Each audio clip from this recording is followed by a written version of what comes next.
Hola a todos, soy María Marta Bertones, soy la presidenta de la Fundación de Ciudadanía. Hoy tenemos el maravilloso honor de tener dos expositores de experiencia para hablar sobre el síndrome de West en Día Mundial. Se encuentran con nosotros el doctor Roberto Caraballo, que es un neuropediatra, especialista en epilepsia, es jefe de neurología de la Hospital Garrahan. Para quienes no nos conocen, la Hospital Garrahan es un hospital de la ciudad de Buenos Aires, de referencia en distintas patologías de infancia, frecuentes y poco frecuentes, y resaltamos la labor del hospital porque no solo atiende a niños de Buenos Aires, sino en todo el país y la región, se conjugan en él, modo de ver, el servicio médico de excelencia y el acceso universal gratuito a la gente.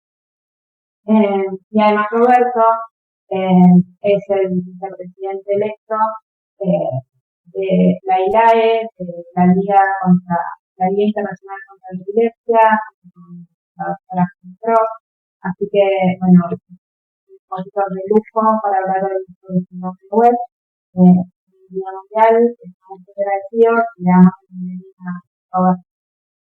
Después que el doctor Caraballo haga la exposición, vamos a tener un tiempito que es muy generosamente aceptado para contestar alguna pregunta de la que.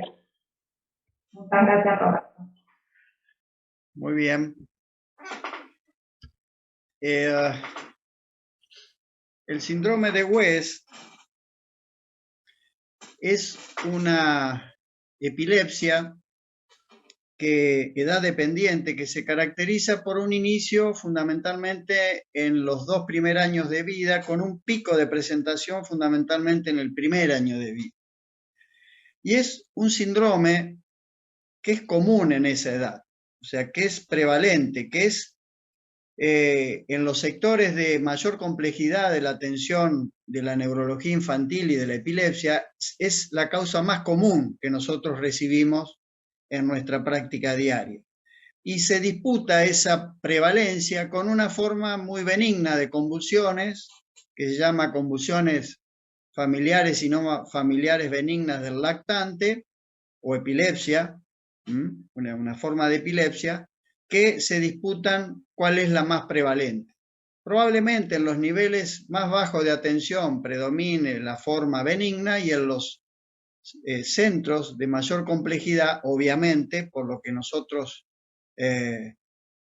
representamos en el manejo de los niños con epilepsia, el síndrome de West es el síndrome más común.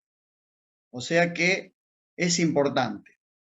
Y es importante por lo que significa el síndrome de West. El síndrome de West está dentro del grupo de lo que nosotros llamamos encefalopatías epilépticas, que es un grupo bien reconocido y un tipo de síndrome epiléptico que está hoy, en la actualidad, en la discusión de todas las mesas importantes que tienen que ver con la epilepsia.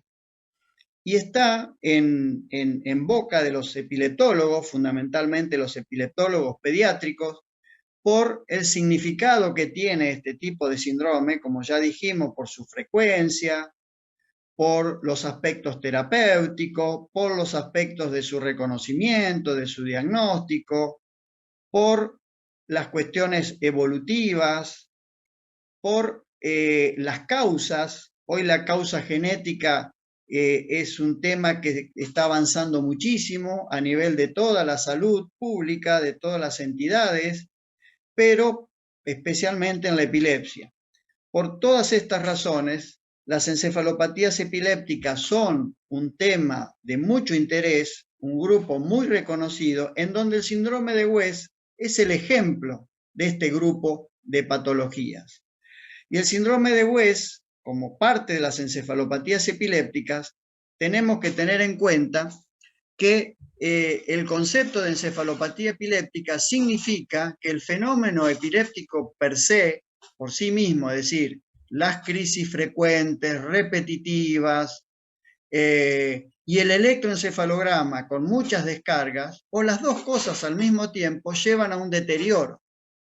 Más allá de cuál es la condición previa del niño que tiene desde el punto de vista de la maduración, del desarrollo neurológico, a partir del comienzo del síndrome de West, el niño comienza a deteriorarse. Va perdiendo sus pautas madurativas. Por eso la importancia de la detección precoz y de un tratamiento enérgico. Entonces, el reconocimiento temprano es fundamental y por eso el desafío que tenemos todos de poder detectar este cuadro, esta entidad, lo más tempranamente posible. Y ahí también, por ejemplo, los pediatras tienen un rol importante, porque probablemente la gran mayoría de estos niños llegan primero al pediatra. Y a veces se confunden con situaciones banales como los cólicos abdominales, o sea, son interpretados de diferentes maneras que perder el tiempo y no hacer un diagnóstico temprano se juega el futuro del desarrollo neurológico de un niño. Por eso la importancia de conocer todo esto. Y hay gente como nosotros y como los pediatras que tienen una importancia mayor en la detección temprana de estos niños.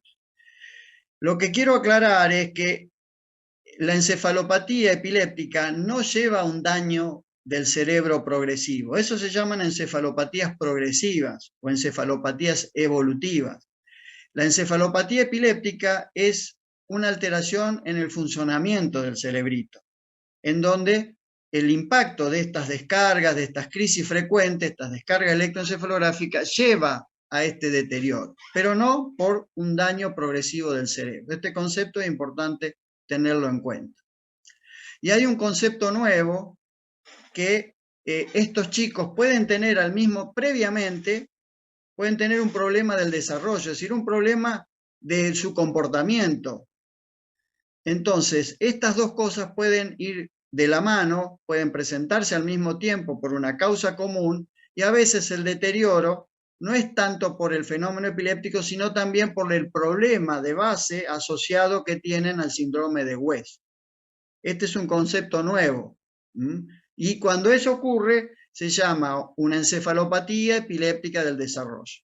Bueno, espero que se entienda, trato de mencionarlo con palabras simples, y si es necesario lo podemos reforzar después para que quede bien claro este concepto.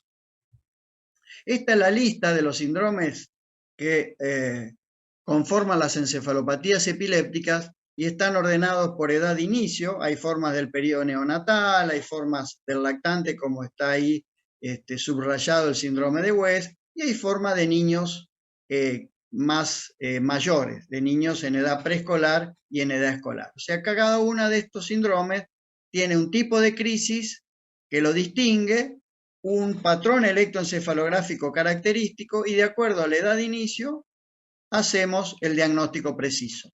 Estos síndromes son edad dependientes, o sea, aparecen en una determinada edad.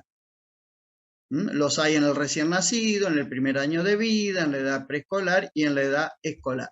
Lo interesante de estos síndromes, y es un concepto muy conocido de hace mucho tiempo y que se sigue utilizando en la actualidad, es cómo un síndrome puede evolucionar a otro síndrome. Por ejemplo, un niño puede aparecer cuando es recién nacido con el nombre de síndrome de Ohtahara, después evoluciona a un síndrome de West y después evoluciona a un síndrome de Lennox-Gastaut. Es decir, son expresiones electroclínicas, o sea, a través de un tipo de crisis y un patrón electroencefalográfico relacionado al momento madurativo del cerebro. Por eso los síndromes en los niños pueden evolucionar, pueden ir cambiando de nombre con el paso del tiempo, con el crecimiento. Y eso es interesante tener en cuenta. Es decir, que un síndrome de West, se cure o no se cure, cuando llega a la edad preescolar, deja de tener un síndrome de West. Pasa a tener otro síndrome. Y eso es importante tener en cuenta, y ya hubo una pregunta que logré ver en el chat sobre esta posibilidad. Es decir, el síndrome de West puede modificarse, o por el curso del tiempo, por el tratamiento, etcétera, etcétera. Pero es importante tener este concepto. El síndrome de West clásicamente se lo diagnostica por la presencia de los espasmos epilépticos, que después vamos a hablar claramente de lo que significa espasmos epilépticos. El espasmo es un tipo de convulsión, es un tipo de crisis epiléptica. La hipsarritmia, que es un patrón electroencefalográfico que después les voy a comentar, les voy a mostrar ejemplos, y el deterioro cognitivo, esto que hablábamos, que era un elemento que acompaña a las encefalopatías epilépticas. Y en otra propuesta de clasificación, de denominación, de definición del síndrome de West, en un trabajo grupal internacional que tuve oportunidad de participar, se cambió un poquito el orden porque el deterioro cognitivo decían que no era una condición obligatoria porque a veces los chicos ya tenían un deterioro previo. Pero el concepto es que el deterioro, más allá de que esté previamente, a partir de la aparición del West se deterioran progresivamente, o sea que la condición del síndrome per se, como habíamos mencionado, lleva a un deterioro cognitivo, conductual o motor inclusive, propio de la epilepsia. Entonces la segunda propuesta era que tenían que haber espasmos epilépticos que sean en salvas significa que son un espasmo detrás de otro, en pocos minutos muchos espasmos, y la hipsarritmia, más o menos, y se retiraba el concepto de deterioro cognitivo. Pero la forma clásica todavía persiste dentro de los criterios que definen y que nos permiten diagnosticar el síndrome de West. Yo comenté previamente en la introducción el aporte de dos médicos argentinos, que fue la publicación hecha en una revista de pediatría de nuestro país y que fue corroborada por el doctor Fegerman en su libro de Convulsiones en la Infancia en el año 86 y también fue corroborada en literatura internacional, pero después no se mantuvo. Bueno, no se mantuvo porque no se reconoció y no se insistió en el aporte de nuestros doctores en Argentina. Y yo creo que, como decía, es interesante insistir en que estos aportes sean reconocidos. Los espasmos epilépticos, que a veces se lo denomina espasmos infantiles, el término espasmos infantiles es más sinónimo de síndrome de West en la literatura que de espasmos epilépticos.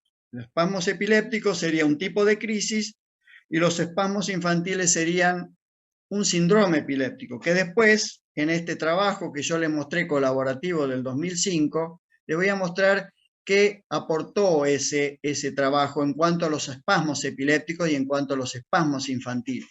Pero claramente cada término tiene su definición correcta. Volviendo al concepto de tipo de crisis, que son los espasmos epilépticos tienen una definición muy clara. Son contracciones bruscas, o sea, el músculo se contrae, que puede ser en flexión, o sea, los brazos se encogen, el cuerpo se puede encoger, los miembros inferiores se acercan al abdomen, o se extienden los miembros, o pueden ser de manera combinada, las dos cosas al mismo tiempo, de los 4 miembros, y esto es fundamentalmente claro de acuerdo a la posición que tiene el bebé.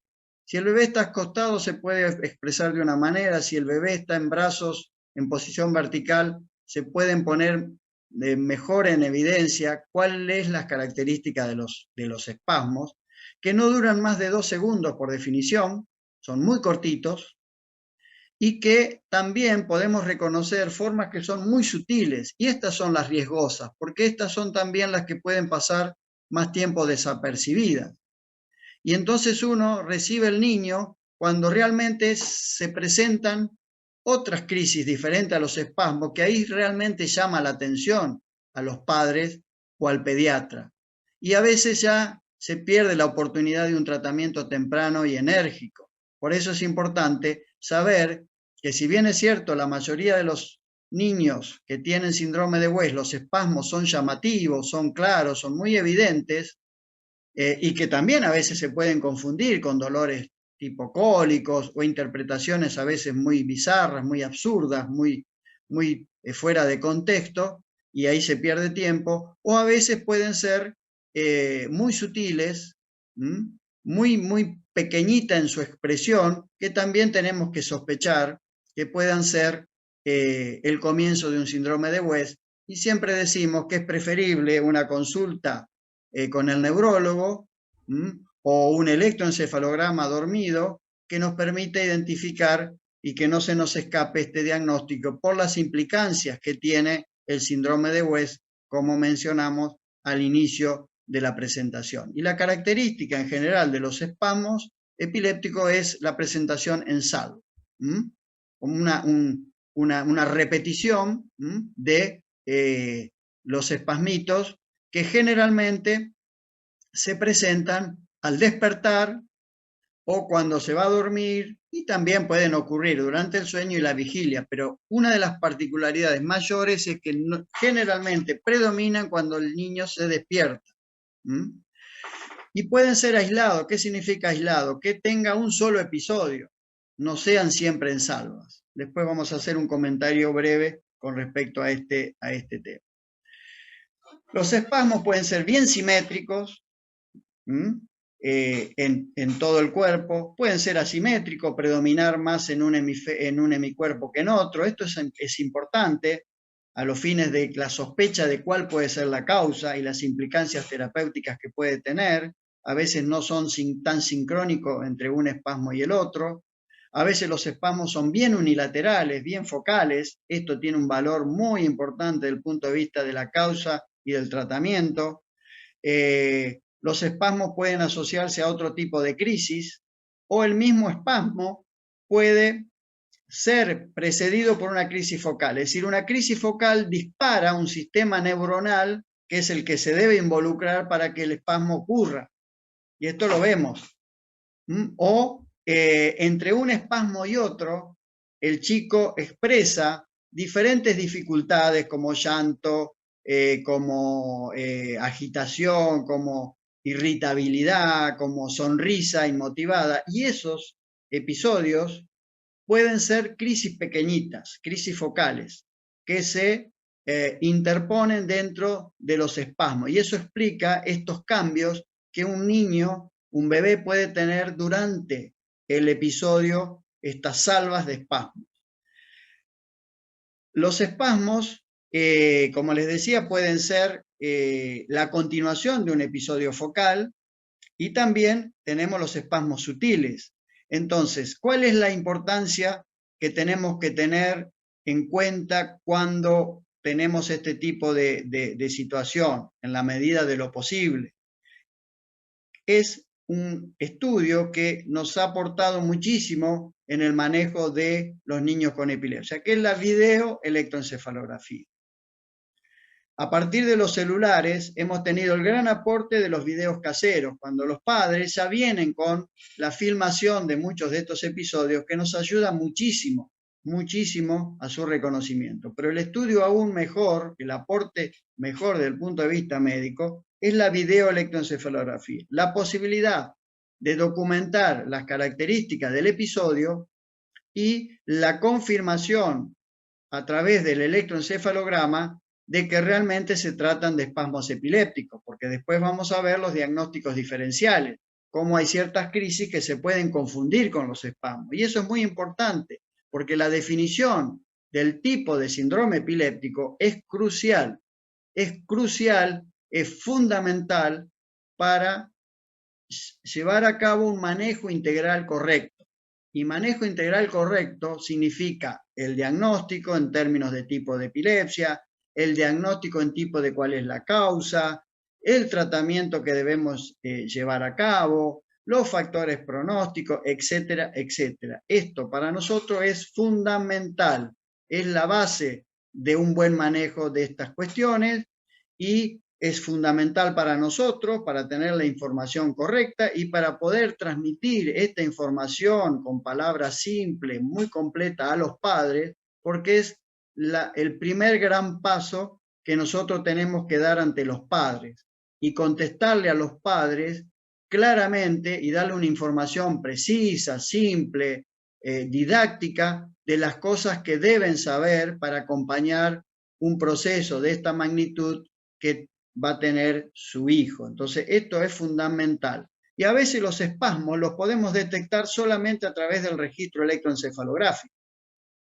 Entonces, uno tiene que estar entrenado como médico, como neurólogo infantil y como epileptólogo, a saber cómo se expresan estas cosas clínicamente y en el electroencefalograma. Esa es la única manera de que uno reconozca esto, porque muchas veces a los ojos de los médicos pasan desapercibidos, porque si uno no tiene un claro conocimiento, no lo sabes leer, no lo sabe detectar, y es fácil, van a pasar desapercibidos. Y eso es lo importante, cómo uno tiene que estar preparado y entrenado para identificar tempranamente estos tipos de crisis, por las implicancias que esto tiene desde todo punto de vista. Esto ya lo mencionamos, fíjense la lista de aspectos que podemos ver entre los espasmos, entre un espasmo y otro, que pueden ser cientos, pueden ser 10, pueden ser 15 o pueden ser 50. Y pueden estas salvas ser varias veces repetidas durante el día. Y lo otro interesante es que en una salva puede expresarse a través de diferentes tipos de espasmos. O sea, pueden ser en la misma salva de uno ser de tipo de inflexión, otro puede ser en tipo de extensión o mixto, y las diferencias de los espasmos puede ser en una salva de una manera y en otra salva de otra manera, como así también el correlato electroencefalográfico que tiene cada salva, que después le voy a mostrar ejemplos de, desde el punto de vista electroencefalográfico, y también le voy a mostrar cómo se expresa el espasmo a nivel del músculo, que después le cuento cómo se llama ese estudio en donde uno pone un electrodo a nivel del músculo para que podamos confirmar que ese episodio que tiene realmente sea espasmo.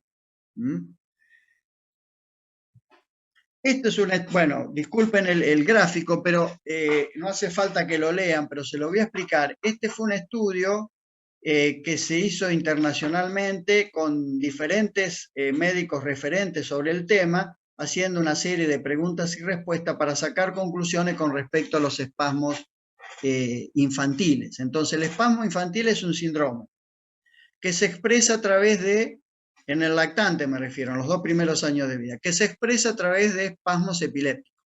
Ahora bien, los espasmos, como fenómeno motor, esta contracción, puede ser no epiléptico, como después les voy a comentar rápidamente, que forman parte del síndrome de West, que si alguien mencionó, algún grupo conocido mencionó que se podían llamar espasmos epilépticos benignos, espasmos no epilépticos benignos, no son epilépticos, no son epilepsia.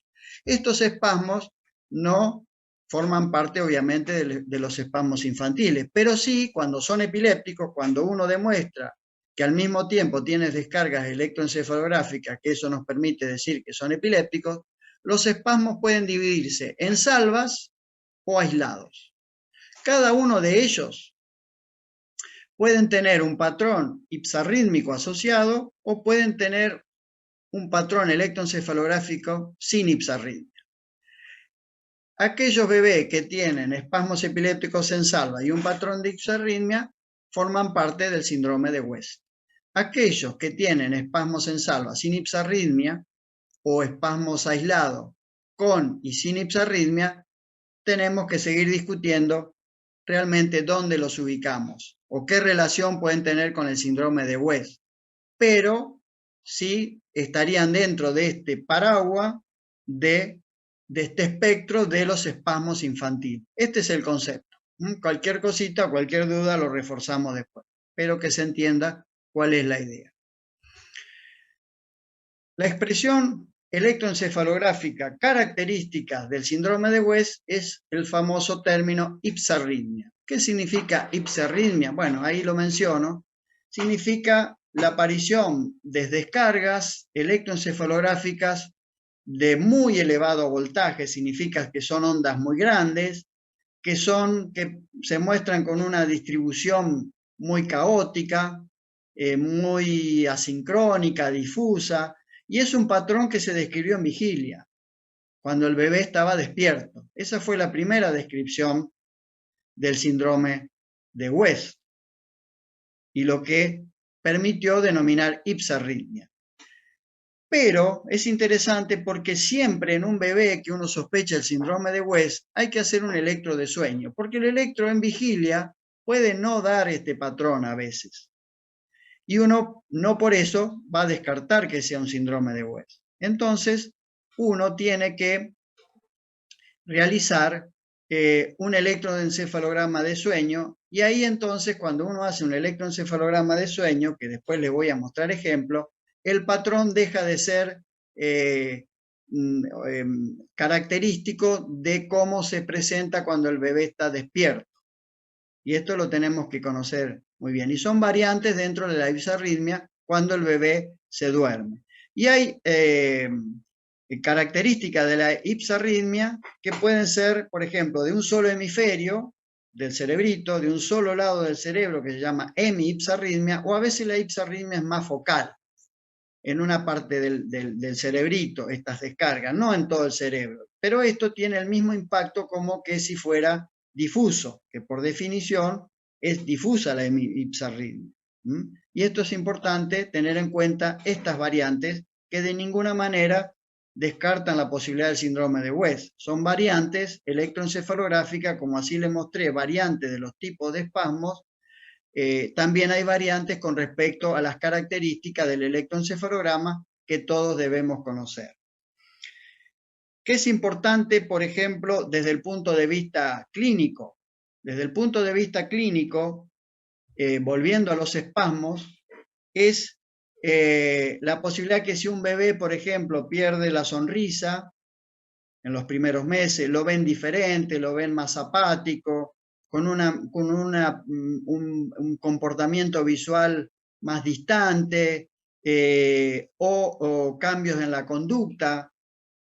Esos son elementos fundamentales para pensar que el chico pueda tener un síndrome de West, sin que se pongan en evidencia claramente o sin que hayan sido detectados los espasmos. Por eso también son elementos que cuando esas cuestiones ocurren hay que hacer la derivación al pediatra y eventualmente al neurólogo, porque ya esos cambios pueden ser claramente indicadores de un síndrome de West. Y entonces uno ahí hace un electroencefalograma y claramente demuestra la presencia o la posibilidad de que sea un síndrome de West.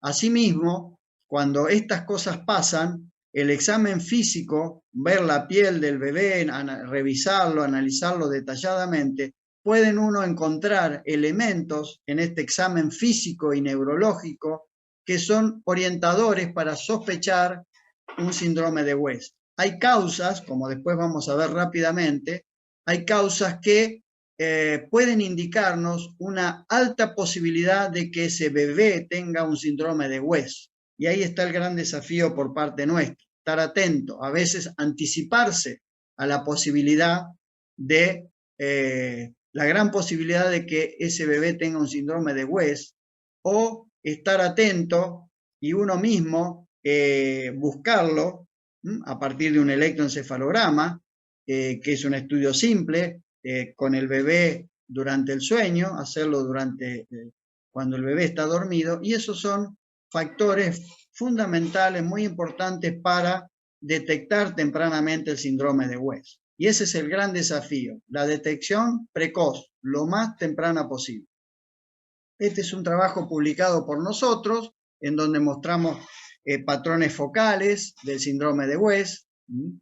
Aquí ven que las descargas están más localizadas en región posterior, sin embargo en regiones anteriores no hay descarga. Esto habla de que las descargas son más focales. O aquí ven un predominio más del hemisferio izquierdo, esto sería una hemiipsarritmia, una ipsarritmia más localizada en el hemisferio izquierdo, y esto de ninguna manera invalida el diagnóstico de West, si obviamente tenemos desde el punto de vista clínico el diagnóstico de espasmos, la detección de los espasmos. Los espasmos, una ipsarritmia difusa, focal o unilateral de un hemisferio, nos permite hacer el diagnóstico de síndrome de West.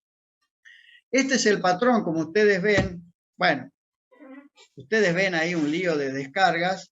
Son descargas de altísimo voltaje, de muy elevado voltaje, difusas, y esto es la clásica hipsarritmia que ocurre cuando el bebé está despierto. Cuando el bebé se duerme, como ustedes ven, a ver si puedo poner el cursor. Si ven el cursor, en esta parte hay una actividad diferente. Esto es una atenuación paroxística del voltaje, o sea, el voltaje se atenúa. A sus costados de esta actividad, ustedes ven los paroxismos, las descargas, estas puntas, estos picos. Bueno, esos son los paroxismos difusos que se llaman pseudoperiódicos. ¿Por qué pseudoperiódicos? Porque se van repitiendo con una frecuencia de descarga que no son las mismas entre uno y otro. Por eso es pseudoperiódico. Periódico es cuando una descarga y la otra guardan la misma distancia, digamos, en tiempo. Entonces, en la hipsarritmia, cuando se duermen, se hacen pseudoperiódicas, los paroxismos no son continuos, se fragmentan y aparecen estas depresiones, estas atenuaciones del voltaje que son muy características de la hipsarritmia. Aquí ven otro ejemplo, como a veces no es exactamente simétrico. Ustedes ven que los canales de arriba son más izquierdos, los de abajo son más derechos, y si ustedes ven, probablemente haya más descarga en el izquierdo que en el derecho. Aquí ven claramente la pseudoperiodicidad. Descargas, atenuaciones, descargas, atenuaciones. Esto es uno de los patrones más característicos de la hipsarritmia. Aquí ven cómo claramente este periodo de atenuación del voltaje, o sea, el voltaje se pone chato, creo que se ve clarito, es más prolongado. En los anteriores ejemplos, la depresión del voltaje era más cortita. Acá es más prolongado. Entonces esto se llama, es como un paroxismo supresión. Descarga, supresión. Y así en todo el trazado. Esto es siempre cuando duerme. Esto es otro patrón muy claro, muy evidente de una hipsarritmia. Aquí es interesante porque el patrón de la hipsarritmia se hace alternante. Primero descarga en el hemisferio izquierdo, abajo a la izquierda, después descarga en el hemisferio derecho, que es los canales de arriba, después descarga en el hemisferio izquierdo de nuevo, y así sucesivamente. Cuando uno tiene un trazado de una hipsarritmia alternante y el bebé es una nena, lo más probable es que pueda tener el síndrome de Aicardi, que es un síndrome raro, o puede tener una alteración en la línea media.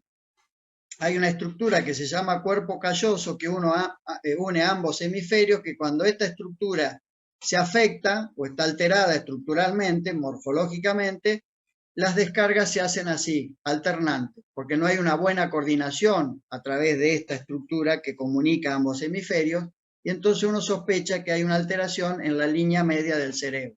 Y si es nena, y si uno le hace un fondo de ojo que encuentra una alteración en el fondo de ojo, una imagen muy clara, le ponemos el diagnóstico de síndrome de Aicardi, que afecta a nenas, como les decía, es un síndrome raro, pero uno con el patrón electroclínico, con los espasmos que pueden ser asimétricos, y con este trazado uno ya lo sospecha el diagnóstico. Y cuando se da en varones, obviamente, pensaremos que también puede tener una alteración estructural en la línea media asociada a veces a algunas malformaciones del desarrollo cortical. Por eso siempre a partir del electroencefalograma y de la clínica nosotros podemos intuir algunas causas bien definidas. No siempre, pero muchas veces sí. Aquí ven una hemipsarritmia más localizada en los canales de arriba, que son los izquierdos. Aquí ven también un trazado muy alternante, este claramente más alternante que el anterior. Ven descargas a la izquierda primero, después a la derecha. Entonces, cuando uno ve este tipo de trazado alternante o muy asimétrico, hay que pensar en una lesión estructural, o sea, una causa del que ha lesionado al cerebrito, sea cual sea su naturaleza, que después vamos a mencionar. Obviamente que en general, en estos chicos con una alteración estructural, en general hay un examen neurológico previo afectado.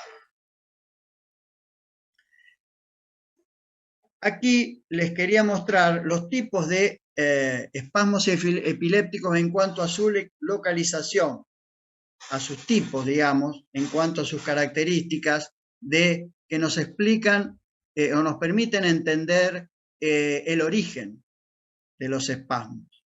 Y hubo una discusión eterna durante muchos años si eran focales, si eran generalizados.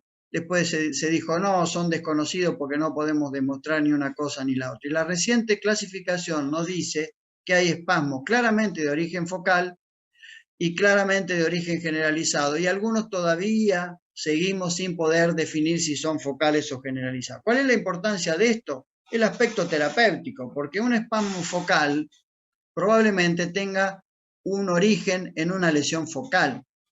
Y si la lesión focal es muy localizada o muy extensa, y si el niño tiene acompañando un déficit motor como parte de su problema de base, eso nos va a permitir tomar la decisión quirúrgica y nos va a orientar muchísimo a la selección de la técnica quirúrgica que vamos a hacer.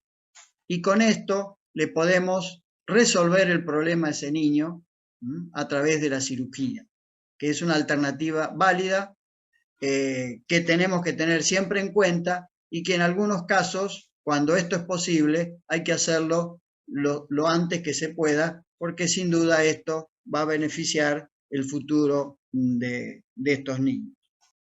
El electroencefalograma crítico significa cómo es durante los espasmos. Yo les mostré el electroencefalograma fuera de los espasmos. El electroencefalograma da dos tipos de información. El electro intercrítico, entre las crisis, fuera de las crisis, que es lo más habitual que hacemos, y el electroencefalograma crítico, que es qué pasa en el electroencefalograma cuando ocurre el espasmo. Lo interesante es que en un electroencefalograma que uno hace a un chico dormido con síndrome de West, muchas veces los médicos piensan que todo lo que están viendo es solo el electroencefalograma intercrítico, es la ipsarritmia. Pero en esas descargas difusas, caóticas, continuas, pueden aparecer los espasmitos en el medio de esas descargas. Entonces uno tiene que tener el ojo preparado para poder determinar, encontrar esos espasmitos. Y cuando uno hace un estudio poniendo los electrodos en el músculo, cosa que no se hace habitualmente en la Argentina y en la región menos todavía, en general, los médicos no tienen el hábito de estudiar estos chicos, y cuando yo tuve la posibilidad de hacer mi experiencia en Italia con el profesor Dalla Bernardina, yo ahí aprendí, y lo veía todos los días, de ver espasmitos. Ya era una rutina. ¿Por qué? Porque hacían todos los estudios a los chicos, sobre todo con encefalopatías epilépticas, con este electrodo en los músculos, que eso se llama poligrafía. Entonces, uno puede ver claramente cuál es el tipo de crisis a nivel muscular. Obviamente que el electro ayuda muchísimo, sin la posibilidad del músculo, pero si uno tiene el hábito es más fácil y se acostumbra mejor a trabajar y hace diagnóstico. Nosotros también reconocemos bien, pero si esto se puede hacer en la rutina es mucho mejor. Y ahora les voy a mostrar ejemplos de la importancia del registro a nivel muscular. Y eso también nos puede ayudar a definir la categoría del síndrome de West en cuanto a su causa. Entonces, ¿cómo se puede expresar? Ahora vamos a mostrar ejemplos. Acá es lo que le acababa de comentar sobre la poligrafía. Poligrafía es además de los registros electroencefalográficos, hacer el registro del músculo. Porque hay crisis que duran segundos o milisegundos. A veces se escapan. Y sobre todo cuando estos niños tienen un problema neurológico de base, se mezclan alteraciones de los movimientos naturales de su problema neurológico con estas crisis. Entonces se confunden fácilmente y obviamente los padres no lo pueden detectar porque no están capacitados para detectarlo, no están en condiciones, le pasa a los mismos médicos. Entonces con este estudio, con la electroencefalografía y poligrafía, y más aún con la videoelectropoligrafía, sería lo ideal para estudiar a estos chicos y poder detectar con precisión las características de los espasmos. O de descartar otras crisis que pensamos puedan ser espasmos y no lo son. ¿Y por qué es importante? Porque cuando uno elige la medicación, hay medicaciones que uno elige para los espasmos y no son espasmos, a ese chico lo vamos a afectar mucho más, lo vamos a empeorar mucho más. Entonces, por eso siempre es importante detectar bien el síndrome de West o el síndrome epiléptico en cuestión. Aquí ven lo que yo les decía de el registro en el músculo. En el registro A, ustedes ven lo clásico del espasmo, que es una forma romboidal, como un diamante. Empieza con una amplitud y en el medio de la descarga es la mayor amplitud. O sea, como empieza progresivamente, aumenta el voltaje, la contracción y termina lentamente. Esto es lo más común, lo más clásico. Después en B, ustedes ven cómo empieza el espasmo de manera más brusca. O sea, rápidamente o inicialmente empieza con la máxima expresión, no la máxima expresión en el medio, como la forma romboidal, sino desde el inicio la máxima expresión. Y en C es interesante porque la primera parte, a ver si puedo poner el cursor, la primera parte, no, parece que no. La primera parte es el espasmo clásico, más bien romboidal. Pero rápidamente aparece un fenómeno más tónico, una contracción más prolongadita. Ve que hay una interrupción en el medio entre el comienzo de lo clásico, que está en A, perdón, y después aparece una contracción más sostenida. Entonces un espasmo tónico se llama. Es el otro modo de expresarse el espasmo epiléptico a nivel del músculo. Ustedes ven que el espasmo sobresale de la actividad basal, del tono basal que tenemos todos cuando estamos en reposo. Todos tenemos una contracción muscular, tiene una consistencia el músculo si uno se lo toca. Bueno, sobre esa consistencia del músculo, cuando hay una contracción del músculo o un movimiento del músculo, se expresa claramente. Y de acuerdo a cómo se expresa, uno define el tipo de crisis, que después le voy a mostrar ejemplos rápidamente de los otros tipos de crisis que se pueden confundir con el espasmo. Pero esto es la manera más clara de expresarse el espasmo. A nivel muscular. Esto es lo que se ve a nivel del electroencefalograma.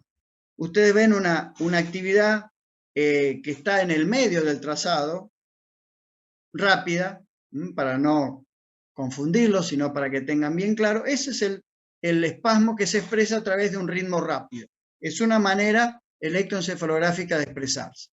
Acá la otra manera, como está indicado en la flecha, es una onda lenta, que sobresale de la actividad de base del electroencefalograma. Y esto es en salva. Ustedes ven cómo en una página de 10 segundos ya se expresaron 2 espasmos, que se siguen repitiendo a lo largo de las páginas siguientes. Estos son los espasmos en salva, con una onda lenta que es lo más común de todo. Aquí ven lo que yo les decía, el espasmo a nivel electroencefalográfico con esta onda lenta de elevado voltaje que se destaca del resto del trazado, que dura el tiempo, o sea, entre una línea vertical y la otra es un segundo. Entonces ustedes ven a nivel del músculo, los dos canales de abajo es el músculo donde se ve la figura romboidal del espasmo. El chico está dormido. Perdón que está en inglés, pero es epileptic spasm, es el espasmo epiléptico a nivel muscular y la descarga electroencefalográfica a nivel del electroencefalograma ictal durante la crisis. Aquí ven los ritmos rápidos, este peinecito que ustedes ven, en hojas consecutivas, por eso son espasmos en salvas, que se repiten. Y este ritmo que parece un peinecito son ritmos rápidos, difusos. Los ritmos rápidos se definen, o sea, las ondas se definen de acuerdo a la frecuencia. Esto es un ritmo rápido que es de más de 2 Hz por segundo.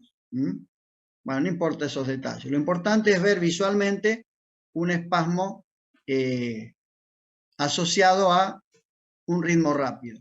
Aquí ven una poligrafía. Estos fueron los primeros casos que yo después les voy a mostrar un aporte que hemos hecho en el grupo, cómo los espasmos a nivel electroencefalográfico se repiten en los canales de arriba y en los canales de abajo, se ve a nivel muscular. Y ustedes van a ver, obviamente no tienen el ojo, pero si uno lo ve en detalle, van a ver las características de cómo cambia el patrón de la descarga a nivel muscular. No son siempre las mismas. Pero bueno, no importa, eso es, no viene al caso, no es tan importante. Acá ven espasmos en salvas, como a veces el espasmo a nivel eléctrico en el electro se ve una onda lenta con el rapidito que yo les mostré anteriormente y que se ve acá. O sea, la unión de una onda lenta, como les mostré, como única manifestación, pero que a su vez, en el momento de esa onda lenta, cabalgando, se ven estos ritmos rápidos, estas puntitas rápidas, que claramente se destacan del ritmo de base y que son los espasmos repetitivos, en salva. Aquí uno, en una imagen, puede mostrar los espasmos en diferentes momentos de su curso evolutivo para graficar la posibilidad de que son en salva. Bien, aquí ven lo que es la poligrafía a nivel del músculo, cuando uno estudia a los pacientes. Aquí ven diferentes tipos de crisis. Entonces, si ustedes miran de abajo hacia arriba, en la tercera línea, en el tercer canal, está el espasmo típico. Acá el espasmo está un poquito agrandado, para verlo mejor. Todas estas crisis están más agrandadas. Que si uno la ve a nivel músculo, en cuanto a la frecuencia y a la velocidad que utilizamos cuando hacemos el electro, esto se ve mucho más chiquito. Pero acá lo agrandamos para que sea visible para ustedes. Entonces, aquí ven, por ejemplo, en la tercera línea de abajo hacia arriba son los espasmos. Y si vamos de arriba hacia abajo, la primera línea son las mioclonías, que duran, para que tengan una idea, 3 veces menos de lo que dura la duración mínima del espasmo, son milisegundos. La segunda línea, ustedes ven que de repente se interrumpe la contracción. Eso es una mioclonía negativa. El músculo, hay un silencio del músculo. Eso es una crisis epiléptica que se llama mioclonía negativa. En el tercera línea hay una mioclonía positiva seguida de una mioclonía negativa. Está la descarga bifásica que sobresale de la contracción previa del músculo y luego se sigue de un silencio eléctrico. Y luego ustedes ven en la cuarta línea crisis clónica. La clonía es una descarga, una sacudida rítmica. Ustedes que ahí ven 3 sacudidas. La flechita indica la sacudida del medio.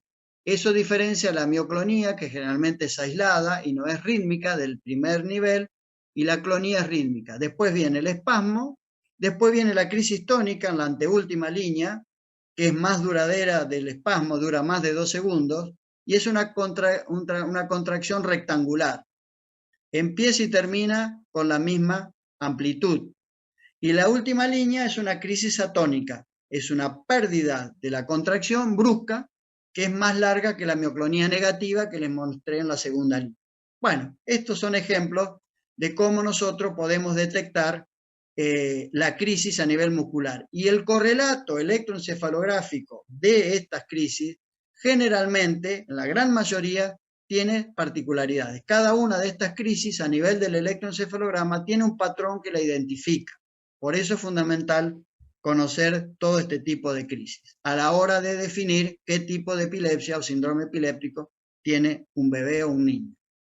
Bueno, estos son los espasmos con la onda lenta y el ritmo rapidito asociado. O sea, la onda lenta primero y después el peinecito y de manera repetitiva. Ven que en una página de 10 segundos hay 3 espasmos. Bueno, aquí vemos las causas. Las causas del síndrome de West, como todos síndromes, son muchísimas. Entonces, ustedes pueden tener, el concepto ¿cuál sería? No les voy a hablar de todas las causas porque vamos a estar mucho tiempo. El concepto es cualquier lesión del cerebro, sea cual sea la naturaleza, sea cual sea el origen, en un bebé de 1 año o de 2 años, puede generar un síndrome de West. Entonces, esta sería la categoría de los síndromes de West estructurales, donde hay una lesión en el cerebro. Uno le hace una imagen, una resonancia, una tomografía y encuentra la lesión.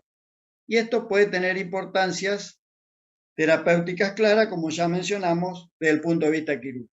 Pero hay otras causas, como pueden ser las metabólicas. Entonces, hay entidades donde puede ser por falta de una vitamina. Entonces, uno lo diagnostica. Si ese chico no tiene un diagnóstico, le da la vitamina y le resuelve el problema del síndrome de West, entonces tiene todo el derecho a pensar que es por la falta de la vitamina. Pero esto hay que hacerlo sistemáticamente en todos los bebés que tienen un síndrome de West y que no tenemos la causa, como el primer tratamiento.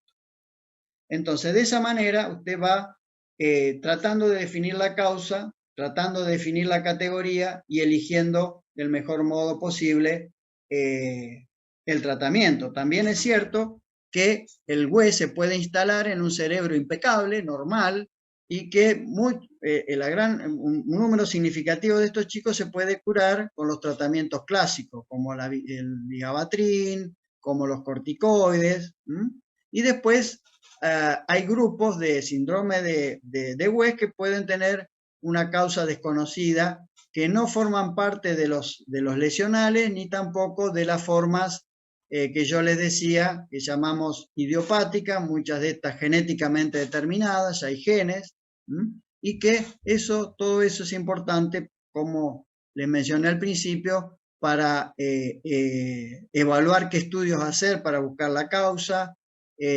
Obviamente siempre hay que hacer una resonancia, estudios metabólicos, cuando la resonancia es normal, estudios genéticos, etcétera, etcétera, para ponerle el nombre y apellido al diagnóstico. Y de acuerdo a la etiología también, en algunas ocasiones, de acuerdo a la causa, tenemos que hacer un asesoramiento genético por las posibilidades o los riesgos de que estas entidades se puedan repetir en futuros hijos. Por eso es importante siempre detectar la causa. Y ustedes ven acá problemas neurocutáneos, o sea, son entidades que afectan la piel y que afectan el cerebro. Entonces, mirando la piel uno puede sospechar claramente estos diagnósticos. Los trastornos del desarrollo cortical uno los puede sospechar por el electroencefalograma, por algunos patrones que son muy orientadores, y obviamente la imagen nos permite decir bien claro cuál es ese tipo de trastorno del desarrollo cortical. Después hay trastornos metabólicos, que a través de los estudios neurometabólicos uno los detecta. Después hay aquí enfermedades cromosómicas, hay infecciones del cerebrito cuando el bebé está en la pancita, está en plena etapa del embarazo, que uno a través de las imágenes y de algunos aspectos del examen puede sospechar el origen prenatal de una infección, infecciones que tienen una avidez, una afinidad por afectar el cerebrito, o alteraciones después del nacimiento, una meningitis, una encefalitis o un daño por el parto.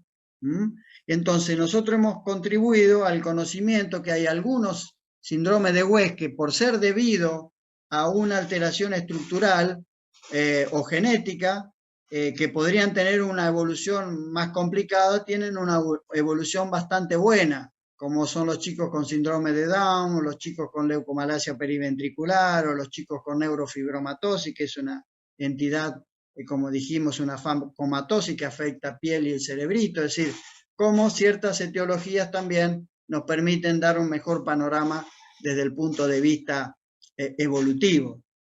Y también hemos contribuido al manejo más adecuado de aquellos chicos que tienen una evolución, una respuesta espectacular de entrada. O sea, a los pocos días a través de cualquiera de los tratamientos indicados, los que están en primera línea, el chico responde de manera espectacular y son chicos que evolucionan el resto de su vida normalmente, que cuando eso ocurre, el tratamiento debe ser más corto, no exponer a los chicos a un tratamiento crónico.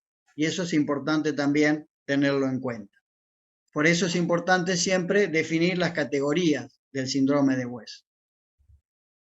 Este fue el gran aporte nuestro, que a decir verdad creo que es importante porque son los chicos con espasmos epilépticos en salva, pero que no tienen ipsarritmia.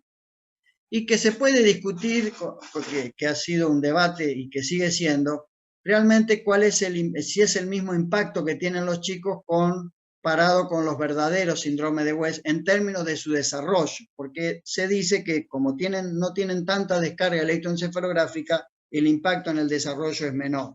Pero es interesante tenerlos en cuenta, que no se escapen, porque algunos de ellos, esta fue nuestra primera publicación con un estudio colaborativo con otros centros.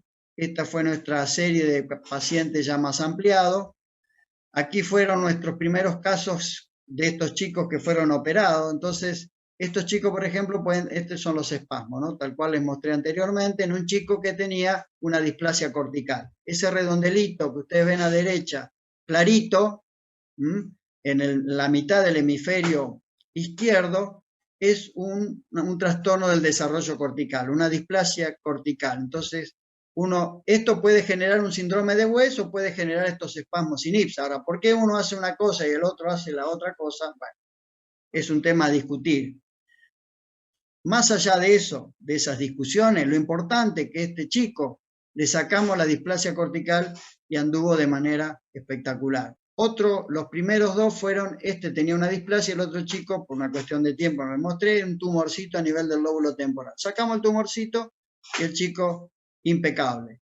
Esto también puede ser en los síndromes de West, ¿no? Cuando hay una lesión focal, se saca la lesión. Cuando hay una lesión más extensa, se desconecta todo el hemisferio. Y los chicos pueden andar de maravilla. Entonces, esto es importante. Por eso tiene valor estos diagnósticos en términos de epilepsia y estos diagnósticos en términos de causa para elegir muy bien el tratamiento. A veces estos chicos con espasmos sin IPSA, si son nenas, podemos sospechar claramente un gen.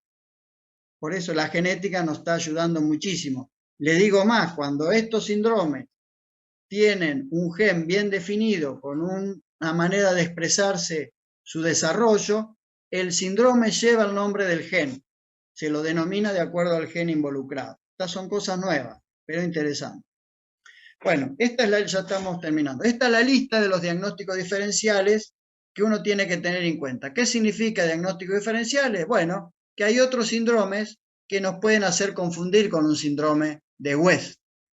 Y como les dije anteriormente, es muy importante por muchas razones. Y uno siempre tiene que hablar de manera correcta, de manera segura, cuál es el tipo de síndrome que tenemos. Así que no le voy a hablar de cada uno, pero que tengan en cuenta y aquella imagen que le mostré, aquella figura de los diferentes tipos de crisis a nivel muscular, son las que nos van a permitir reconocer estos tipos de síndrome, más el electroencefalograma. Así de simple uno lo dice y así de simple es en la práctica cuando uno está acostumbrado y entrenado y preparado a ver estos chicos. Y eso es fundamental para ayudarlos mejor, del mejor modo posible. Estos son los diagnósticos diferenciales de los trastornos paroxísticos no epilépticos. Ustedes saben que el capítulo más importante que nosotros tenemos en la consulta diaria en la neurología infantil son los trastornos episódicos, que son muy prevalentes. ¿Cuál es la importancia de estos trastornos episódicos? Que hay dos grandes subgrupos, los epilépticos y los no epilépticos. Hasta ahora les hablé de los de los epilépticos y le hablé de los no epilépticos solamente del síndrome de Fegerman, en reconocimiento al doctor Fegerman, a nuestro gran maestro. Pero aquí ven la lista de una serie de trastornos paroxísticos no epilépticos que se pueden confundir con el síndrome de West. Y les puedo asegurar que muchos se confunden. Es esta la relación tan estrecha en términos de reconocer el síndrome de West y los trastornos paroxísticos no epilépticos. Y el síndrome de Fejerman es el más característico, el ejemplo a mencionar, porque se expresa clínicamente a través de espasmos epilépticos. Se expresa también de otra manera, de espasmos epilépticos, en donde tenemos que tener claro, porque el doctor reconoció esto, porque los primeros casos que recibió los tenían diagnosticados como síndrome de West y tratados como tal. Y recientemente, ahora me viene en mente, estoy estudiando, y ayer fui a ver un video electroencefalograma a mi consultorio, de un niño que tiene espasmos epilépticos, perdón, espasmos que no son epilépticos, en salvas y aislados, y que lo reconocieron como síndrome de West y está tratado con vigabatrin. Y fue visto en un centro muy reconocido en la Argentina, y sin embargo todavía está, y por profesionales reconocidos, y todavía estas cosas siguen pasando. Y a veces es cuestión de criterio, es cuestión de, bueno, de hacer los estudios que corresponden del mejor modo posible para favorecer el diagnóstico y el manejo de estos niños. Imagínense un diagnóstico equivocado de síndrome de West, lo que implica en términos terapéuticos, primero informativo, no es lo mismo informar que su hijo tiene un síndrome de West que su hijo tiene un síndrome de Fejerman. Son dos situaciones totalmente opuestas y que tienen un manejo totalmente diferente. Entonces, estas cosas son importantes y que no debieran ocurrir. Bueno, aquí ven la lista de tratamientos, no voy a hablar de los tratamientos, hay un orden, un protocolo. Los protocolos siempre orientan, no siempre tienen que cumplirse a rajatabla, estrictamente, pero son orientadores y de acuerdo a cada caso en particular, como les decía yo, uno primero tiene que tener el mejor diagnóstico en términos de síndrome y en términos de causa. Eso le va a permitir a ustedes ser lo más correcto posible en el manejo terapéutico, ¿no? No voy a hablar de detalle del tratamiento, porque aprendí también, lo importante para nosotros es tener en mente el diagnóstico, bien claro. El tratamiento uno puede ir a un mataburro, a un librito y consultarlo, pero los diagnósticos no puede ir al libro a consultarlo. Los diagnósticos los tiene que tener uno bien claro en el cerebro, en la cabecita, que es lo que define todo, porque la cabecita es lo que nos permite hacer las cosas bien, en términos de diagnosticar, en términos de hacer los estudios, en términos de tratar, en términos de hablar de todo lo que corresponde, y después las demás herramientas están a expensas de nuestro pensamiento, de nuestra idea diagnóstica. Entonces, aquí ven toda una serie de tratamientos, que no voy a entrar en detalle. Tenemos hasta dieta, hay formas que andan muy bien con la dieta cetógena, lo que no hacen los fármacos lo hace la dieta cetógena, pero si yo tengo un chico que tiene una lesión unilateral de entrada, yo voy a buscar la cirugía, no voy a perder el tiempo en el tratamiento de fármacos o de la dieta, porque sé que no se lo voy a resolver, porque en la medida que esté esa lesión, si yo no la saco, va a seguir teniendo el síndrome de West. Pero esa lesión que no sea difusa, porque si es una lesión difusa yo no lo puedo operar. Y si el West viene de esa alteración difusa. Si el West viene de una zona bien focalizada, con una lesión bien delimitada, yo tengo grandísimas chances de curarlo. Entonces, por eso, la causa, la categoría, nos orienta muchísimo al tratamiento. Los que no andan bien, podemos ir al cannabis, famoso cannabis, que en el West todavía se está discutiendo su utilidad. Yo creo que es útil como una instancia final, no como una instancia inicial. Ojo, y con un cannabidiol serio, tiene que ser un cannabidiol farmacológicamente serio. Eso, desde mi punto de vista, no se conversa, no se discute, y con buenas posibilidades. Prontito vamos a comunicar nuestra experiencia en el grupo que estamos tratando.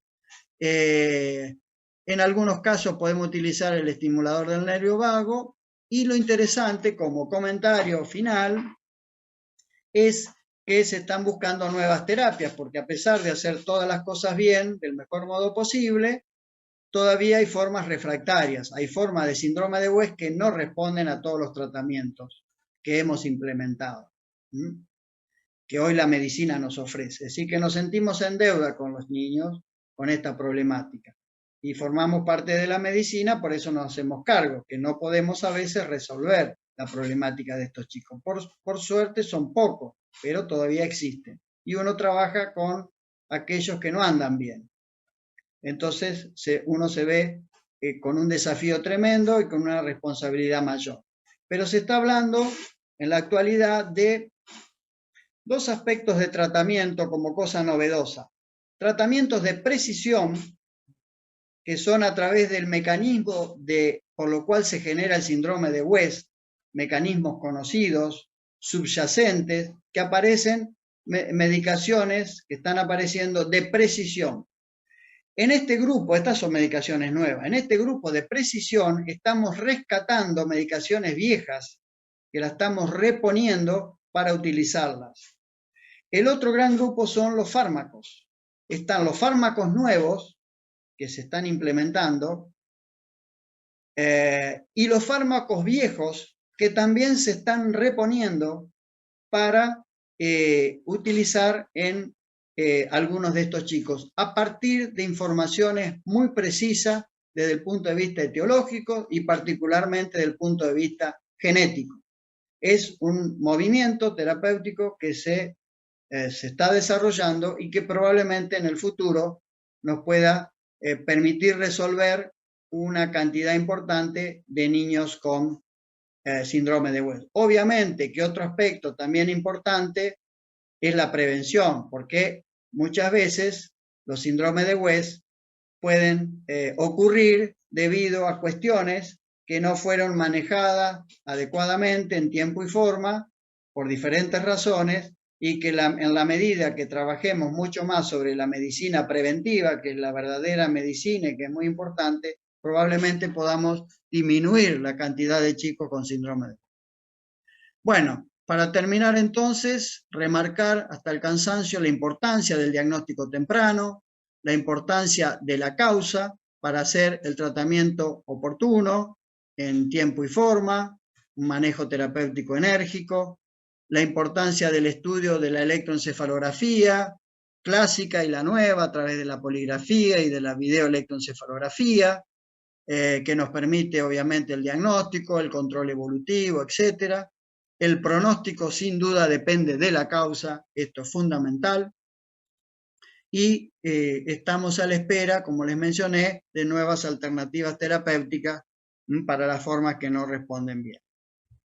Bueno, este es mi querido Hospital Garrahan, muchas gracias y espero que les haya sido útil y estoy dispuesto a las preguntas. Muchas gracias. Bueno, no, lo agradecidos somos nosotros, Roberto, creo que una charla de excelencia, más no podemos pedir para informar a los papás y a sus hijos que están viviendo con el síndrome de West. Una pregunta que hay muchísimas, hay mucha gente que además lo saluda, que no estamos copiando con el chat de Zoom, pero lo saluda diciendo, usted trató a mi hijo, usted le curó el síndrome de West y ahora está bárbaro. Así que bueno, en esa parte hay muchos papás agradecidos. Pero bueno, hay unas preguntas en relación primero a lo que usted explicaba en el primer momento, de esto de la encefalopatía no evolutiva o la encefalopatía progresiva. Hay muchos papás que consultan esto de mi hijo tuvo síndrome de West, pero ahora el neurólogo me dio otro diagnóstico porque ya tiene 3, 4 años y podemos a veces hacer mucha confusión, o los papás nos hacemos confusión, ya se curó el síndrome de West, salió, estamos hablando de otra, con las crisis no controladas, ¿no? Entonces, si puedes explayar un poquito más sobre esto de la encefalopatía no evolutiva y las encefalopatías progresivas, así nos aclaramos en el concepto. Sí, o sea, hablé bastante de las dos cuestiones, pero vamos a tratar a ver si la podemos reforzar y hablar con términos tal vez más simples. El concepto de la encefalopatía, a ver si soy claro.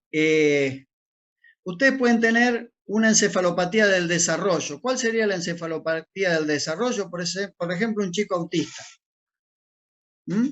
Que puede tener epilepsia o no, Y si tiene epilepsia no es una encefalopatía epiléptica, tiene una epilepsia, unas crisis focales, no hacen a la cuestión.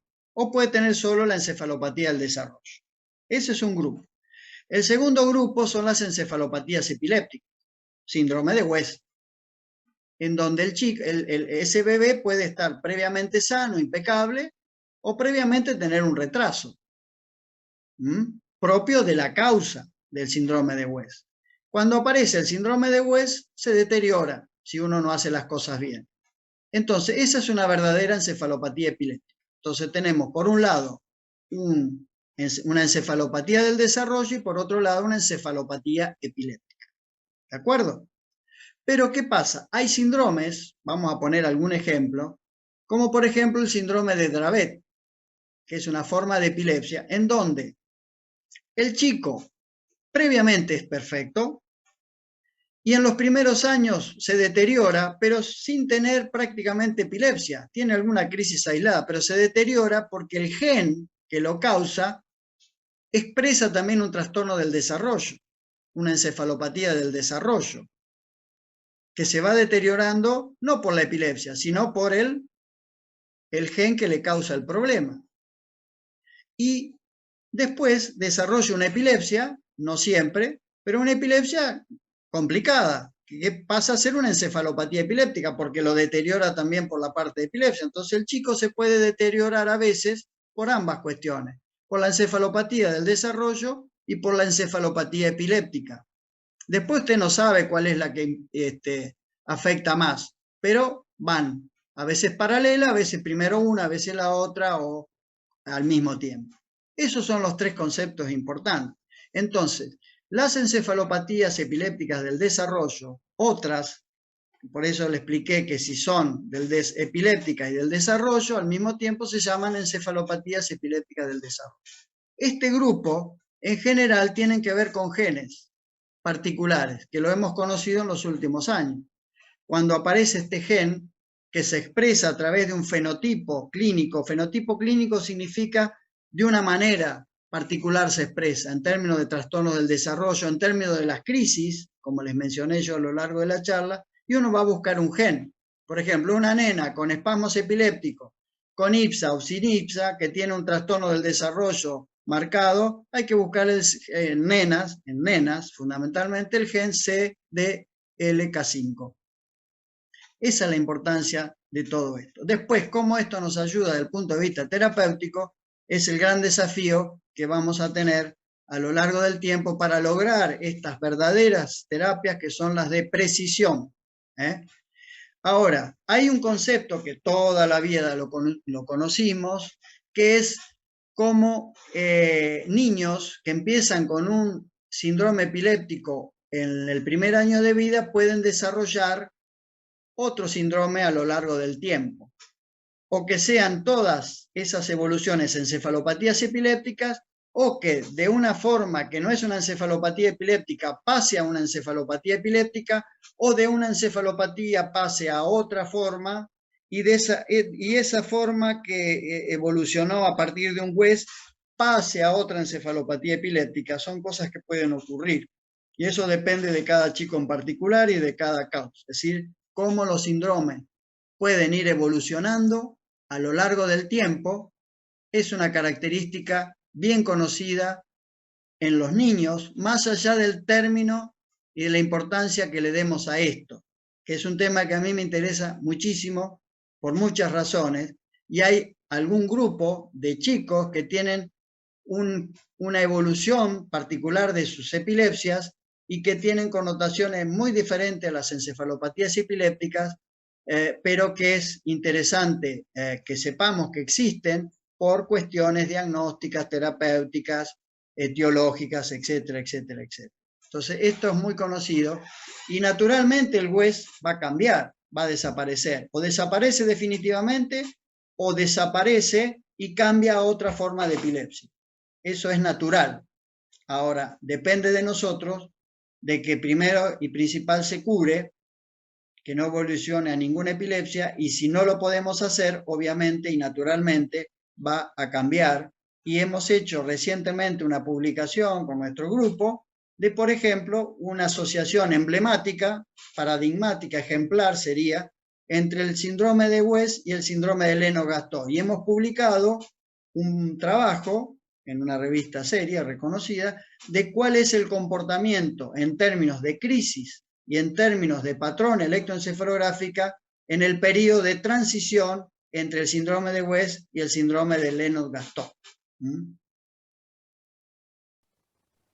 Hay muchas mamás que también comentaban, y a mí me parece importante, porque nos pasa muchas veces a las mamás, y esto que se hablaba del diagnóstico diferencial, ¿no? Como a veces los signos de alerta sobre un posible síndrome de West, una mamá que está preocupada porque siente que ve algo raro, que a veces es un movimiento muy sutil, y se confunde con cólicos o con reflejo de moro de un bebé, y cómo la importancia de seguir reforzando la idea que si una mamá está preocupada, vaya al pediatra, consulte, que el pediatra derive a un neurólogo, para que el neurólogo confirme o no, haga el diagnóstico diferencial oportuno, pero no, esta idea de que las mamás preocupadas, que es preferible hacer la consulta y no quedarse con el miedo, el temor y perder tiempo, porque el síndrome de West, el tiempo es vital en el impacto de la vida de ese niño, ¿no? Y cómo seguir insistiendo a riesgo de preocupar a futuros papás, pero de estar alerta a que si alguien ve, siente que hay algo que no está del todo bien, algún signo, la consulta oportuna con un neurólogo, y si es necesario, yo insisto, también con un neurólogo especialista en epilepsia, es vital para el diagnóstico temprano, ¿no? Sí, es clave, el comentario es clave y obviamente el diagnóstico temprano es fundamental. Yo tengo muchísimas anécdotas al respecto, digamos que uno las tiene que capitalizar en pos de un diagnóstico temprano y adecuado. Anécdotas que involucran a pediatras muy reconocidos, pero a veces los humanos tenemos la particularidad a veces de no reconocer nuestras propias limitaciones. El ser humano siempre quiere dar una explicación, siempre quiere responder, siempre quiere demostrar sabiduría, pero yo creo que hay que ser muy, muy equilibrado, porque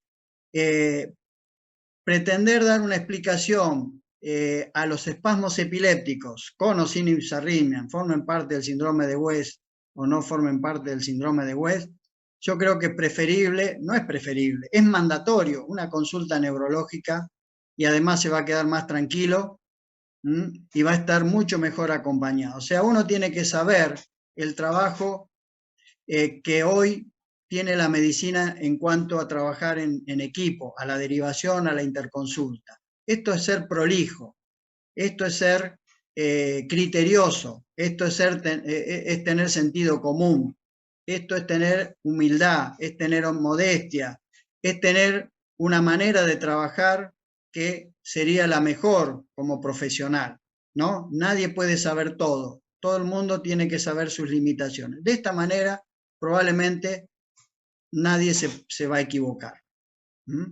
Entonces, esto como primer concepto, como primera idea. Cuando a la mamá no le cierra un comentario de un médico, tiene que hacer una interconsulta, porque las mamás son sabias y tienen esa intuición. Hay algo que no me cierra. Y obviamente van a recurrir a otra consulta. Pero bueno, que la interconsulta sea lo más oportunamente posible. Y vuelvo a repetir, también les pasa a los neurólogos, nos pasa a todos. Esa oportunidad, ese tacto, ese sentido común de decir, no, bueno, hasta acá yo llegué y necesito de alguien que sepa más que yo. Así de simple. Entonces, por ejemplo, el espasmo epiléptico, el chico, si es un West, se va a ir deteriorando, se va a ir afectando. En cambio, a favor del síndrome de Fegen, van a decir el chiquito sigue impecable. Y yo les puedo asegurar, y esto se lo digo yo, desde el primer día que hago la neurología trabajé con el doctor Fegen, toda una vida profesional. A partir de los últimos años del video casero, de lo que traen los padres en el celular, les puedo asegurar que cómo se expresa el síndrome de Fejerman es muy aparatoso, muy llamativo, asusta a los padres y al médico que no está preparado también lo asusta. Pero los chicos están impecables, no se afectan, y bueno, y es una situación opuesta, totalmente diferente. Pero bueno, eso un pediatra lo puede manejar, puede dar una opinión, puede dar una presunción, pero obviamente una consulta es mandatoria. Y de ahí uno aprende a lo largo del tiempo, aprende a lo largo de la formación, de la actividad asistencial, de la actividad educativa. Bueno, eso hace, obviamente, a hacer las cosas lo mejor posible dentro de este concepto. Obviamente, después cada uno transita su carrera profesional como Dios manda o la vida manda o las posibilidades ocurren, ¿no? Hay muchas preguntas sobre si puede repetir el nombre de la vitamina. La vitamina es la B6, la famosa piridoxina. Hoy ya hay marcadores genéticos que la pueden, o por ejemplo está la vitamina B12 en las madres veganas, que a veces esto interfiere con el desarrollo cerebral y vemos muchos chicos, hemos publicado con un grupo italiano hace muy poco. Entonces, bueno, hay otras vitaminas también, pero la clásica es la piridoxina. En un bebé que usted lo recibe, que no tiene una lesión cerebral, tiene que empezar fundamentalmente con la vitamina. Esto es sistemático. Si usted en 40 años no reconoció una deficiencia de vitamina, bueno, se morirá tranquilo, que no se le escapó ninguna. Y usted puede reconocer un caso de esto a los 20 años de evolución, pero el tema es que de carrera, pero que no se le escape uno. Y esa manera de que no se le escape uno es sistemáticamente dándole vitamina a todos los chicos que no tienen una lesión cerebral o una causa clara. Y lo corrobora como muchos años sacándole la vitamina. Si vuelven los espasmos, se retoma la vitamina. Y si hoy se puede hacer el estudio genético, que no en todos los países y en todos los lugares se puede hacer, podemos hacer el diagnóstico y manejarlo correctamente. Y bueno, después la vitamina B12 es fácil porque uno hace una historia clínica. La historia clínica implica cómo, o sea, de la historia clínica, de los antecedentes, etcétera, de alimentación, examen, usted puede sospechar claramente, donde el primer comentario que le hace la mamá que no come carne, ya puede sospechar que hay un déficit de vitamina B12. Así que bueno, siempre hay manera de detectar con un pensamiento claro, un engrama mental de cómo desarrollar la historia clínica, etcétera, etcétera, etcétera. Acá hay una pregunta que en la Fundación de Mastectomía nos interesa, que dice, ¿los análisis genéticos son necesarios para determinar la cirugía o no del síndrome de West? Y yo como una personal, el síndrome de West se puede operar en algunos casos, puede ser cambiado un chico con síndrome de West. No le escuché la última parte del síndrome de West que se puede operar. Si el síndrome de West, puede haber chicos que sean candidatos a cirugía. Se puede operar en algunos casos el síndrome de West. Sí, creo que lo mencioné muy claro, ¿no? A lo largo de la charla, lo de la cirugía, pero bueno, ahora lo reforzamos. El estudio genético, bueno, uno empieza siempre de acuerdo al examen, a lo que sale de la historia clínica, incluido el examen neurológico, etcétera, etcétera. Entonces, uno va descartando cosas y llega a un punto donde puede pensar en una causa genética, pero dentro de las causas genéticas usted tiene causas cromosómicas, causas génicas, hay enfermedades que ya con hacer el diagnóstico automáticamente tienen un origen genético, o sea, hay diferentes tipos de causas genéticas, que esas son históricas y las conocimos toda la vida y a esa hay que tenerla siempre en mente en un bebé con síndrome de West. A lo que yo me refería era aquellos bebés con síndrome de West que usted no tiene causa. Que usted le hizo todos los estudios sabidos y por haber, que son obligatorios, necesarios, reconocidos. Entonces ahí hay que pensar en la posibilidad de genes. Si ese chico con síndrome de West tiene el antecedente de una encefalopatía del desarrollo, esto que yo le decía, hay muchísimas más chances de encontrar un gen. Si ese chico con síndrome de West, impecable previamente, y que tiene una respuesta perfecta al tratamiento, es la forma idiopática que reconocemos y es imposible de encontrar hoy por hoy un gen y no tiene mucho sentido hacérselo. Entonces, cada vez nosotros ya en el Garrahan hemos incorporado estos estudios, hemos ganado un subsidio a nivel de la Nación, del Ministerio de Ciencia y Tecnología para estudiar estos chicos. Estamos haciendo estudios colaborativos con universidades muy importantes de Brasil, de Campinas. Entonces, bueno, estamos tratando de estar a la altura de la circunstancia, a pesar de estar en un país no de primer mundo, pero siempre queremos estar lo más cerca posible del primer mundo, y a pesar de no estar en el primer mundo, desde nuestro país, de nuestro querido país, a pesar de todas las dificultades, luchamos para contribuir y para favorecer en la medida que podamos a estos niños. Así que eso es un poco la tendencia a estudiar los chicos de la manera más completa posible. Obviamente, evitando no hacer algún estudio, perder oportunidades, no hacer las cosas bien. Pero tratamos en la medida de hacer las cosas lo mejor posible. Con respecto a la cirugía, perdón, la cirugía es relativamente sencilla, o sea, en cuanto a aquellos niños que tienen una clara indicación, que son fundamentalmente los que tienen una lesión unilateral. Unilateral o focal significa de una mitad del cerebrito, o de un pedacito de esa mitad del cerebrito, o de casi todo el cerebro. De acuerdo a eso es la técnica. Usted saca la lesión en algunos casos, que puede ser solo la lesión o un poquito, alguna tejidito del cerebro que lo rodea, o desconecta todo un hemisferio.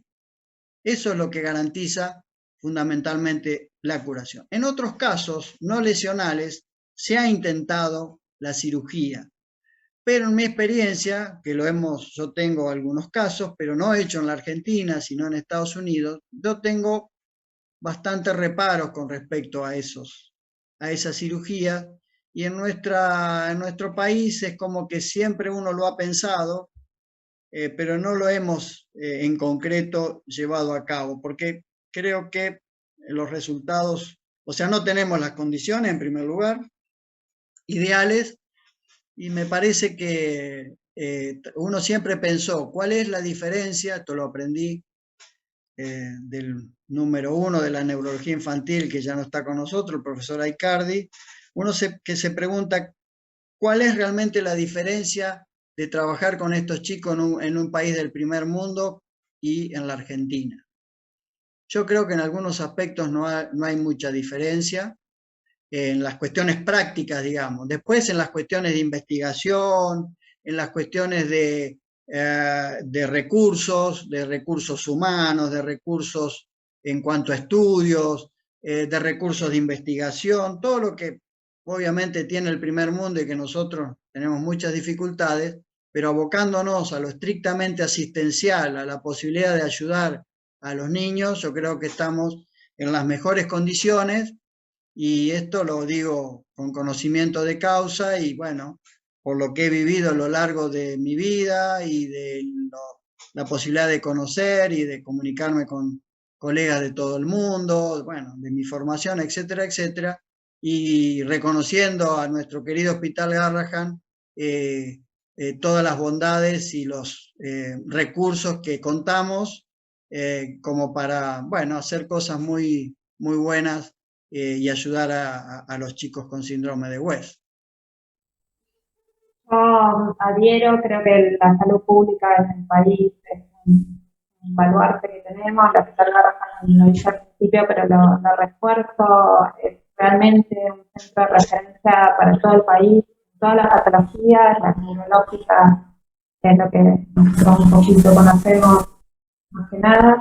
Y además valoro que los médicos del hospital público que tienen gratuitamente con un acceso universal a la salud son los médicos de excelencia en la Argentina, y bueno, hay que valorar un poco. hay un montón de preguntas, Roberto, hay gente de Brasil, de Paraguay, de Chile, somos casi más de 100 personas un sábado escuchándolos atentamente, gente que quiere saber cómo hacer una consulta, etcétera. Pero bueno, yo, autismo y síndrome de West, hay un montón de temas que exceden. Yo no quiero robarle más tiempo, voy a comprometerme a pasarle todos los elogios y todas las preguntas, aunque sea para que usted tenga una referencia de qué es lo que le interesa a la gente y cuáles son sus preocupaciones. Y nada, agradecerle a Nicolás también y al diputado Romero, pero a usted, Roberto, nada, creo que lo que nos ha brindado hoy en este Día Mundial del Síndrome de West para prevenir, para en el caso que se pudiera un diagnóstico temprano, para ver los tratamientos, y fundamentalmente creo que yo lo que siempre digo es que el profesional, el neurólogo en epilepsia, el epileptólogo, es el profesional que sabe, es el profesional que tenemos que recurrir cuando la epilepsia es compleja y se toma necesaria y encontramos a veces el tratamiento adecuado. Creo que usted, su equipo, bueno, siempre es una posibilidad más de pensar que hay algo más que se puede hacer. Quiero dejar este mensaje de que si bien el síndrome de West es una encefalopatía con un alto impacto, siempre podemos pensar que se puede hacer algo más para la calidad de vida de este niño. Así que yo le agradezco enormemente. No sé si quiere cerrar y agradecerle a la gente que se conectó. Bueno, no, gracias a ustedes por la invitación. Me sentí muy a gusto y espero que haya sido muy útil y fructífera la jornada. Así que bueno, muchas gracias y a disposición. Muchísimas gracias, Roberto.